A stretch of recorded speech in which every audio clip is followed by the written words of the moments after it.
Now, folks, if you'll just gather around a little closer now. Come right in a little closer. That's it. That's fine, folks. The Eubank fight is there, ready to go, but we can't get it over the line yet. With Eubank being very difficult in negotiations, but I understand you've got your number that you think this fight is worth, and we're not there. I would never concede defeat and say everybody can just take PEDs because everybody is taking it anyway. I wouldn't concede defeat like that. Maybe because, you know, I grew up watching a sport where you didn't have UCAD, you didn't have VADA, you didn't have WADA looming over the sport with suspicion all the time and people getting popped all the time. But it's amazing how some people think, oh, Eubank isn't taking the fight because he doesn't want to fight a cheat.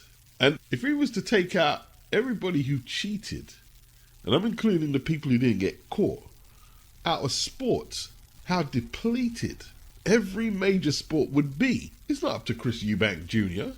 to set Conor Benn's morals straight. If Conor is permitted to fight and it's legal and above board, all Chris should be asking is how much he's getting paid and where do I turn up if he wants to fight. And the fact that some people believe that Eubank ain't taking the fight because there's some moral stance against cheating. Kelly, Sowland, Eubank had their own people investigate Conor's PED case. And they were going to go ahead and fight until the fight got cancelled when the Mole put it out there to the media. So it's not a moral issue for Kelly, Sowland, for Eubank. It's not a moral issue. This is a business. Business. So tell me, what is this? Yeah? If it was a moral issue, there's no way Jarrell Miller would be fighting in a couple of weeks' time in one of the most lucrative cards in boxing history. But, you know, I'm asking myself, why can't Eubank agree financial terms? What's different from the first time around when everything was agreed to this time around? Is he greedy? Why does he think the fight is worth more this time around than last time? Because surely, when they went to renegotiate, they would have just carried on from where they left off 2022 with the old drafts from the old contracts. But it looks like Eubank wants to move the goalposts somewhat. And if it's all about money for Eubank, where's he going to go where he gets a bigger purse? Johnny Beck doesn't get him a bigger purse. And as Conor pointed out here, I almost forgot, he asked the WBO to remove him from the mandatory position to fight Johnny Beck. So he doesn't want to fight Johnny Beck. Is he going to move up to 168? Where's he going to go and get a bigger purse than the Conor Benn fight? At White Hart Lane in front of 70,000 people. With a speculated pay-per-view buyership of at the least, 600,000-700,000.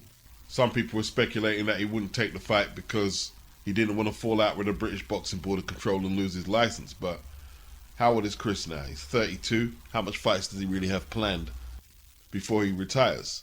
I know that my son Junior isn't really anything. He's a money man. Yeah, he'd like that fight, but he's a money man. What made it personal for you?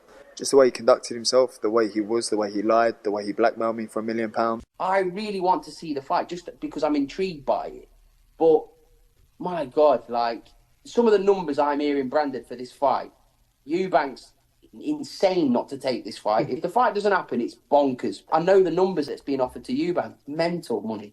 Interesting interview between Danny and Sam Jones. From trying to bribe Conor Benn, he's trying to extort Eddie Hearn. Because he was forfeiting his British license for that fight, he wants to be compensated even more than the first negotiation. Is Eubank greedy? You know, as much as he's trying to leverage the situation, this is not a world title fight. It's a domestic middleweight fight. That's what it is. So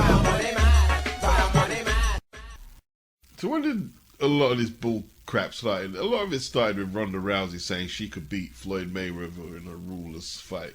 A fight with no rules. Basically, she could just beat Floyd's ass. She's not even saying MMA rules. In a rules-less fight, let this go and rock. She could beat Floyd. And then Conor McGregor jumped in saying, yeah, she could, and he'd beat him as well.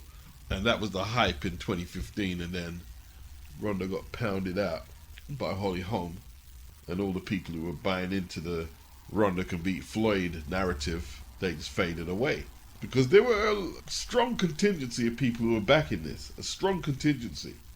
And I'm going to be honest, I think it's fueled a lot of women thinking that, yeah, we can just roll up on a dude and just throw hands and get results.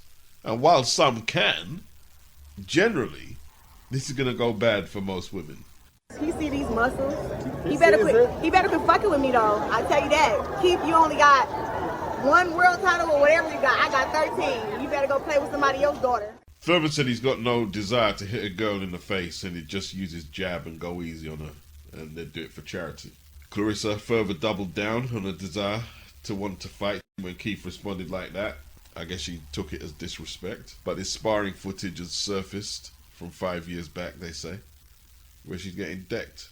Claressa went into a hissy fit when the footage was exposed and everybody's talking about it, and I'm guessing some people are laughing. But the jig is up now, you know, because her opponent, 6-1 as a pro, he's a lightweight / light welter, 6-2, 2 stoppages, 1 defeat to Rolly Romero, where he was TKO'd in 2 rounds. Hasn't beat any noteworthy opponents. He's not a big imposing guy or anything like that, and the left hook he turned over and knocked Claressa out with would knock most women out. That's the disparity of levels. Yeah?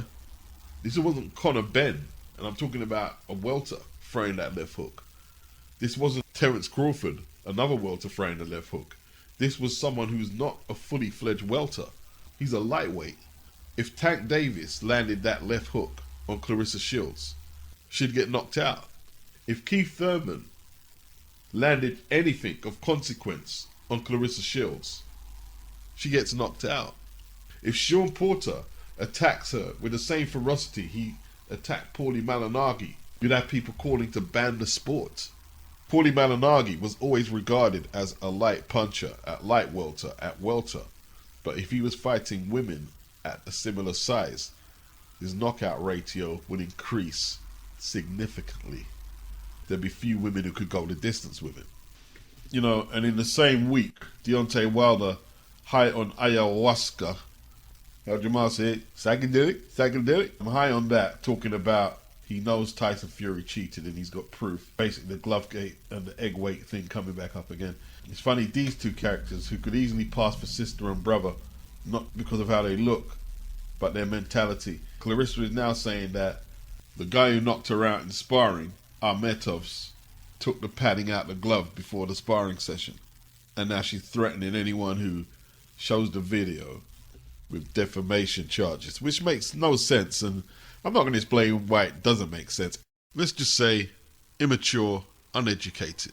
The dude's obviously denying it, but what's the truth? If he or his coach pulled a Panama Lewis and took the padding out the glove, Claressa would probably be dead. He doesn't need to take the padding out the glove to do that to Claressa. Just look at the body fat ratio of his compared to Claressa. They're around the same height. He fights at a lower weight than she does. You know, they tried experiments where they had the under 15 schoolboys taking on professional women, or semi-pro, but full-grown women in football. And the women got destroyed. They got destroyed. I'm not saying this to hurt nobody. So there's guys she can beat, but not the ones she's calling out. You have to go way down the pecking order. And I'm not talking about men who are contenders, prospects, pros, or journeymen. I'm talking about non-professionals, non-top level amateurs. Maybe them guys in the tough man contest who don't train and just turn up and fight. Yeah, you might be able to outbox some of them. But to be in a professional competitive fight with a dude the same weight? No. Somebody explained to me that Ronda Rousey, in her pomp, thumping up people and putting them in them holes, was fighting women from a very limited gene pool. And that's why she was looking so devastating. This pumped her up to say she can beat Floyd. But after she took the ass whoopings from Holly Holm and Amanda Nunes, we didn't hear about that Floyd talk. In fact, she never fought again, did she? She went to wrestling. Now, maybe Claressa might need a few of them left hooks to get the message, because she seemed a little hard-headed, but we'll see. I mean, this was 5 years ago. And it don't seem to have humbled her a bit, so don't hold your breath. She revealed that she went to get a knife from her car to stab the guy up. I don't know what happened with that. And when it got revealed the other day, her world caved in. She wanted to suppress the footage talking about defamation, and it's just an embarrassment for her. She's probably never seen the footage. It's the first time she's probably seeing it. So she's having to relive it, and everybody else is seeing it and laughing. And her ego might be struggling with that. Will it have an impact on her career? It could do. But will it be a positive impact or a negative impact? is the question. Because any of the mugs who were propping her up saying, yeah, you can knock out men, for the most part, they're going to be silenced, right? They're going to be silenced. And she's got to find a way to process reality. That's what she needs to do. And get a dictionary and learn what some of these words mean before she uses them. You know, talking about beating up men, she's not even a knockout puncher amongst women. If it was Ann Wolfe saying all that, I'd be like, maybe Ann can flatline a couple of them dudes, yeah. But, come on, man. And then the whole notion she wants to say that men of this generation are so weak and can't handle a strong woman like her. What, you mean like your brother, Artist Mac? He's weak. He's representative of weak men. Your brother, who attacked Mr. Bashir and nearly killed him, and is lucky that the courts let him out with such a light sentence. Over emotional, no real male guidance in his life. This must be who she's talking about. He'd be the first example I'd use in her circle. Bigger sample size than the poll I held on Twitter, where Sonny held a slight advantage. On the community page on YouTube, however, 42% Sonny, 58% Bam. I've heard people compare Sonny's style to the likes of Devin and a Floyd Mayweather when Sonny doesn't punch through the target. And I have a conscious bias against his style. A lot of people wouldn't admit that breaking down the fight. A lot of Sonny's punches are borderline scoring punches because he doesn't punch through the target. So sometimes it's hard to see if the punch actually, pierced the guard. And that was evident in his last fight, which I thought was a pretty close fight. Now I believe Sonny is going to make it difficult for Bam to close the range. Bam had issues cutting down the ring and didn't look that impressive against Israel Gonzalez or Christian Hernandez. He got his jaw broken, the latter. How was that jaw healed up? Was he a little burnt out from 2022, where he had 3 world title fights against Carlos Cuadras, where, he surprised everybody with a clear UD.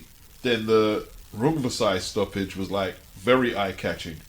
Then he fell off a little against Israel Gonzalez, despite winning clearly. Will the southpaw stance give Sonny any issues? Sonny likes to switch stances too, but he's an orthodox fighter. How does Bam go about cutting the ring down?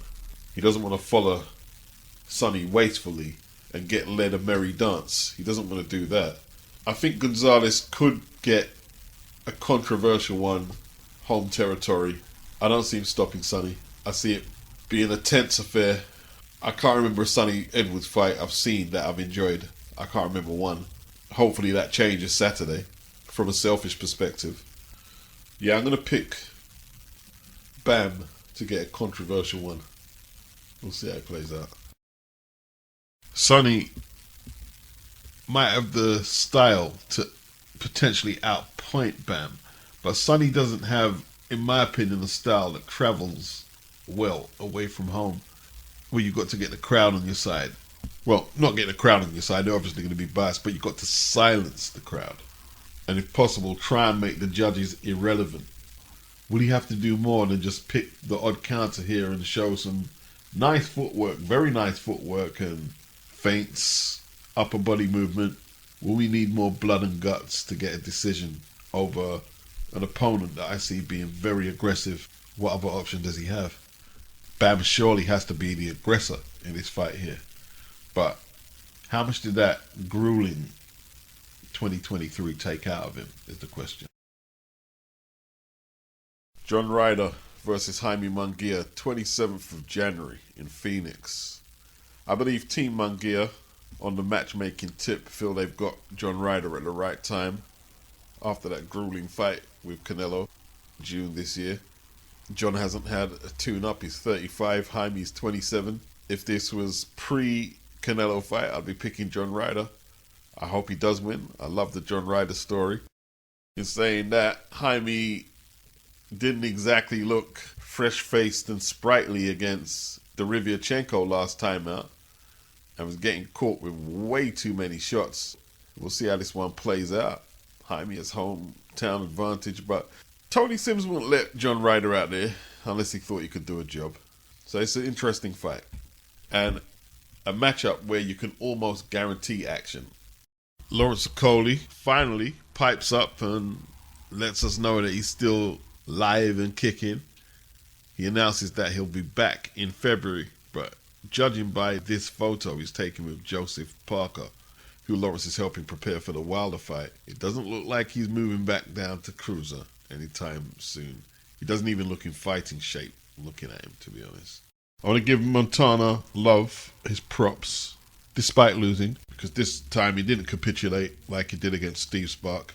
He fought it out all the way through, Battle of the Southpaws, but unfortunately for Montana, he's managed to fight and blag his way into the circles of 140-pounders without actually delivering, and he came up short against Liam Paro. Despite them being the same height, roughly the same age, Love 28 and Liam is 27. Paro looked a lot stronger, won the battle in the clinch, throwing Montana about. Montana looked very sharp first 2 or 3 rounds, very sharp with his jab, and he landed some good left hooks, some beautiful jabs, and he was the faster of the two. Liam, however, he stuck with that double jab, and it's a very solid double jab, and followed up throwing 1-2s and actually 1-2-3s at times. There was a straightish looking left hand that looked like it hurt Montana, and then Liam pulled him to the ground in the third.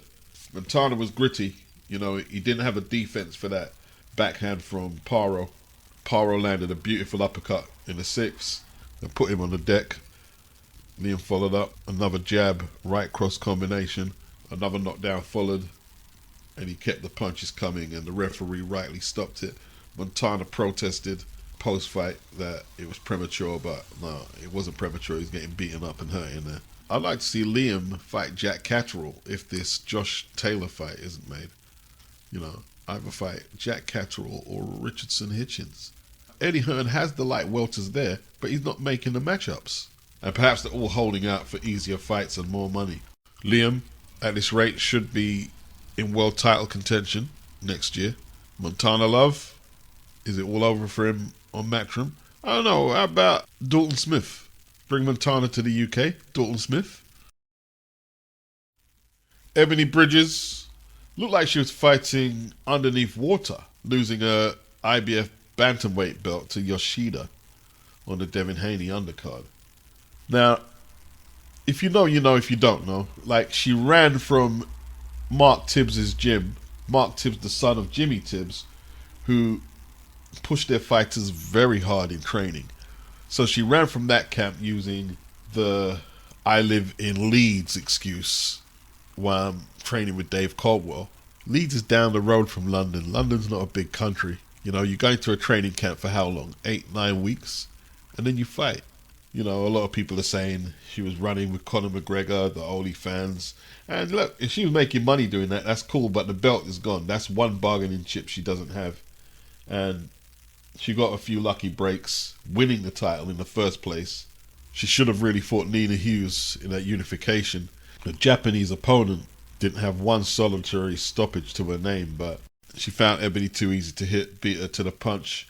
Yoshida wasn't supposed to be able to fight inside with Ebony, from what I heard, but she dominated the pocket, and Ebony, she doesn't have no back foot counter punching skills to speak of. Title was gone. You can give Ebony credit for how she promoted herself wearing lingerie with the plastic boobs, but it's too gimmicky, and you know, it's too gimmicky, and it's got exposed now.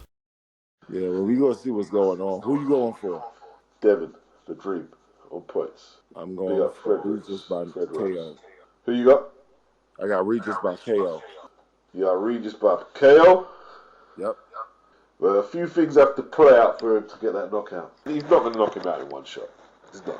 No, I don't think he'll just knock him out in one shot. I think Regis will hurt him and then come in for the kill.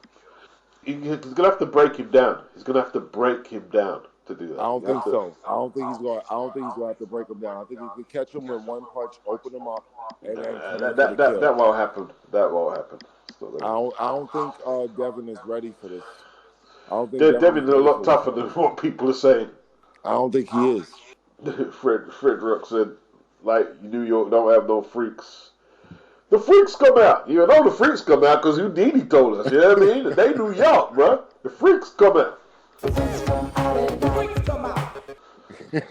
know what I mean? Freaks come out. Freaks come out at night. Yeah, you remember, you remember. Oh, you just started in a second? I'm in Yeah, there I'm just already. Devin backing up. You're not going to win if you're backing up like that, Dev. You need to throw some shit. Little light 1-2 by Devin. Regis struggling to find a range at the moment. Targeting the body, Regis. That's what he needs to do. The head is going to be hard to tag early. Yeah, exactly. Target that body. That's clever tactics from Regis. Still not getting through though, but that's what he needs to. He needs to be patient. Stick with the process. Try and land them body shots. Regis sees everything coming. I will say that. Regis is watching everything. Oh, Devin tagged him. Yeah, yeah. Regis getting desperate. Panicked a little with that haymaker. Devin caught him with the 1-2. Great jab by Devin. Beautiful jab. Oh, 1-2 by Devin. Nice shot by Devin. Right hook. Devin can box, man. See, this is what I'm telling people. Like, Regis might need the knockout. Devin's been undersold. His talent has been undersold. He's good. Undersold. Great uppercut by Devin to the body. Very flashy. Sugar Ray Leonard punch. Huh. You let Devin. Regis is busting up round the face, man. He's swelling up, you know. That jab swelling him up. Devin pulls him down with ease. Regis is going to need the knockout. He needs to land something hard. He can't let Devin get too much confidence. This is a clear Devin round. Clear Devin round. Getting a boxing lesson. Foot placing, jab placement, and right hand placement. Wow, look how quick he is. He's younger as well. Younger. He's got the speed. Yeah, that's Devin all day. He's putting on something. But let's see if Progress is going to adjust. He's been doing this a long time. Let's see if he can adjust. Don't count him out just yet. Man. He's a younger fighter, man. Don't count Regis out just yet. Like, Devin's been fighting the harder competition, man, like, as well. Yeah, but give him a chance. Give Regis a chance. Give Regis a chance. Don't count him out just yet. He's been doing this a long time. Yeah, he's been doing this a long time, so Devin's got a lot of work to do. You know what I mean? This is the early stages of a championship contest. He might be able to pull something out here. LT, Haney got to keep it simple. Box and move. Yeah. Jeff said he needs to push Haney these early rounds if he's going to open him up. Yeah, look, he's going to have to set the punch up correctly. If he's gonna, Devin ain't just going to let you knock him out. I don't know why people think. Devin ain't just going to sit there and let you knock him out. Just not going to do that. You have to set it up. Regis is looking good. Regis. And Haney is looking focused. Coming up short with that right hand. It didn't bother Devin at all, though. It did Devin firing hard shots with that right. Didn't fully connect, but still looked like there's a bit more meat on his punches, Devin, at this weight as well. Because he's swelling up Regis' face. Oh, he did put him down. Regis is down. Devin scored a knockdown. Oh, right hand. Devin looks sharp. Looks strong and sharp. Right cross by Devin. This is a real fight now, Regis. It's real now. It's real. Now, Devin is showing us that potential now at this weight class here. All the assessments that he was weight drained at 135. You could see he looked like a skeleton. You know what I mean? Yeah, he was always looking drained. So this is his Callum Smith. This is his Callum Smith right here. Bad. Wow. I can't believe this scorecard. Is this correct? 11 in front, you know, because of the knockdown, yeah? 11 in front. Regis is falling into the corner. It's over for Regis. I'm glad I ain't put no money up. Regis should have did better than this. Tony's saying throwing the towel is hopeless. Yeah, it looks lost. It is hopeless. It is hopeless. It looks lost. It looks like even him having a puncher's chance right now, it's a bit of a reach. Yeah, it is. It's over. Look at that miss. Look at that miss. It's over. Heart, though. Showing heart, though. Very scrappy. I mean, I like that. I came into this fight with Regis by KO. I have to say I am wrong. He needs a knockout. If he ever needed a knockout. He needs a knockout. If he don't get himself together for a knockout, I don't know what he doing. Right now, if anyone's getting knocked out, it's going to be him. Look at that right hand. He didn't even put no power in it. Didn't need to. All right, Regis trying to be menacing now. Stalking. Devin slowing down a bit. Devin backs him up with the elbow. The left elbow. All right, Regis showing a lot of dog. He's actually, this could be the first round he wins. Devin can afford to take the round off, I guess, but he shouldn't really. He needs to keep his foot on that ASS. Off. Regis getting hit to the body as he's coming forward, taking chances. Devin missed that left hook. Well, Regis coming for him now. Regis coming for him a little bit. Showing a lot of heart, man. Yeah, Regis ain't no joke. Coming for him. But damn, Regis. Showing a lot of heart. Yeah, but his footwork is, you should have knew It's that dead. he need fast footwork for this fight, man. Come on. His footwork is horrible. He's aging as well, man. He's aging. But you fighter. knew you needed faster footwork for this fight. You knew your footwork had to be faster. He just caught. He ain't doing that bad, to be honest. But damn, man. Oh, uppercut by Haney. All right, Reese warned him for holding and hitting, holding and throwing the uppercut. All right, looks like Devin needs a second win. He's just living behind that jab now. Oh, great shot by Devin. Then pivoted out underneath. Wow. Whew. Devin behind that jab. Can't be touched. Wow. Regis gave it his all. I still give the round to Devin. No, Regis didn't get that round, bro. You're not controlling nothing. Devin is literally taking the belt from the champion at 140. Yeah. I gotta admit, we moved up to 140. Sparring session. Yeah. Sparring session, bro. Belt from him. That's bad. You're not supposed to let nobody come up there and just take your belt from you like that. This guy took your belt from you, man. Yeah. Don't make no sense. I mean, a lot of people compared Regis to Lomachenko. I like Regis, but he's not on that same level. He's not on the same level as a Loma. I thought he was going to be able to do something to land his left hand and land some punches. What the hell are you doing? You standing over there, standing on the outside of his jab the whole fight. Come on. Yep. Just shut him out behind that jab. Yeah, like, come on. Free You power know punches better what he than that. wanted. Hasn't had to take no really crazy risks to get his punches off either. So he's loving this fight. This is beautiful for Devin. Devin's just going to stay out of trouble now. He ain't going to take no chances. Yeah. That's all you got to do. Why would he take chances now? Devin Haney just won this fight, man. Good right hand by Regis. Crowd booing. They want more action from Devin. Devin needs to take it easy. Just box Devin. Don't give him that shot now. That'd be silly to do that. Just box him behind the jab. Use your jab. The jab is fine. Regis lost it. Regis getting met with jabs as he comes in. Spins from off the ropes. Back to the ring center. Where again he's going to outbox Regis. It's predictable as anything. It's predictable as anything. You won't let him get that left off. He's just not letting him get it off. This is terrible, man. Wow. Regis missing. Wow. Can't believe this, man. Shut out. Shut out. Yeah, it's over. Wow. This round, not the most entertaining round, but Devin, do I give Regis the loss? Maybe, yeah, maybe.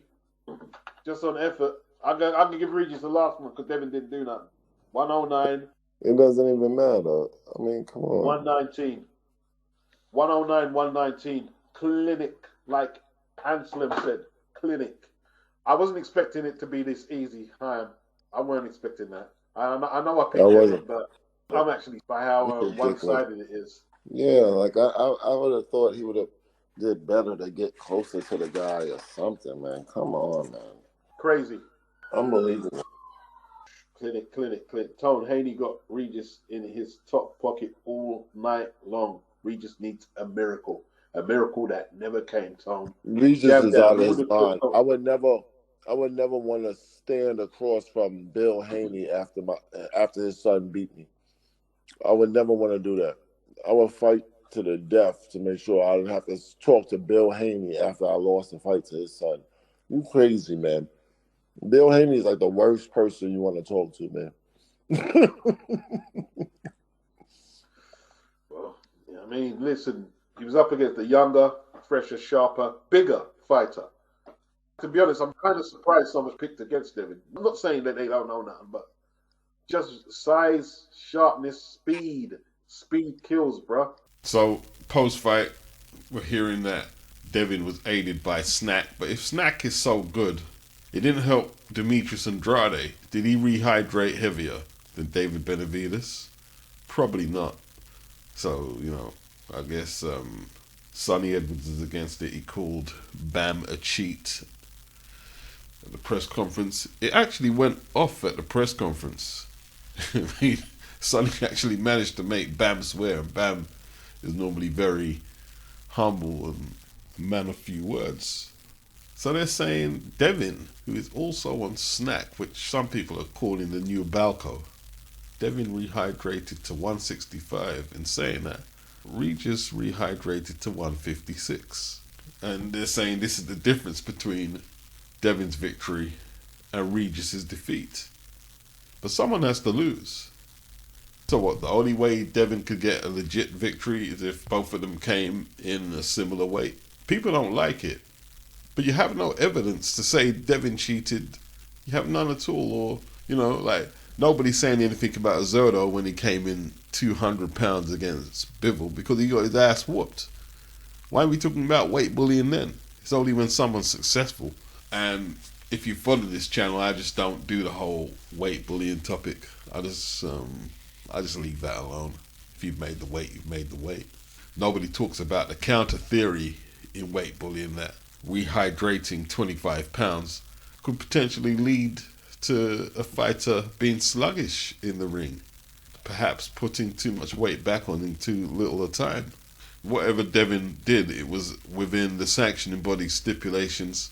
Whether there was a check weighing after the ceremonial and official weigh-ins, he done it legal.